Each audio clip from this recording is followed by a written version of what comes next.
பார்த்தா சொல்லிட்டு அடிச்சுட்டு போவாங்களாம். இப்பெல்லாம் போலீஸ்காரங்களை பார்த்தா சுசு செஞ்சிடுறாங்க. அவ்வளோ நல்லா ரொம்ப கடுமையா உழைக்கிறாங்க. அதுக்காக நம்ம போலீஸ்காரங்களுக்கு நம்ம எதுவும் சொல்லக்கூடாது. அதனால நான் சொல்ல போற விஷயம் என்ன என்றால், நம்ம பாதுகாப்பை வச்சுக்கணும். இந்த காதல் கத்திரிக்காய் என்ற ஒரு வார்த்தை நம்ம லைஃப்ல வருதுன்னா நல்லா தெரிஞ்சுக்குங்க. பெரிய பூகம்பம் வருதுன்ட்டு அர்த்தம். ஏன்னா காதலிக்கிறவங்க உண்மையாவே இருக்கிறது இல்லைங்க. இன்னைக்கு நம்மளை காதலிக்கிறேன்னு சொல்லி நம்மளுக்காக உசுறு கொடுப்பாங்க. பட் நம்ம கொஞ்சம் ஒரு வாரம் பேசாம இருந்து பாருங்களேன், அதுக்கப்புறம் புதுசா ஒரு டிக்ஷனரி ஆரம்பிப்பாங்க. அவங்களுக்காக பாடலை பாடுவாங்க, அவங்களுக்காக ரொமான்டிக்.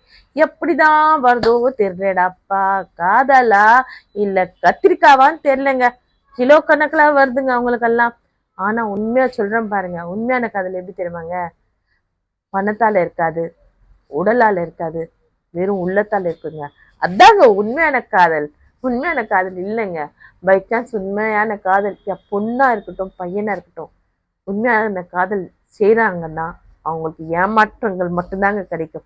அதனால காதலின்ட்டு நீங்க போயிட்டு உங்க லைஃபை பாடு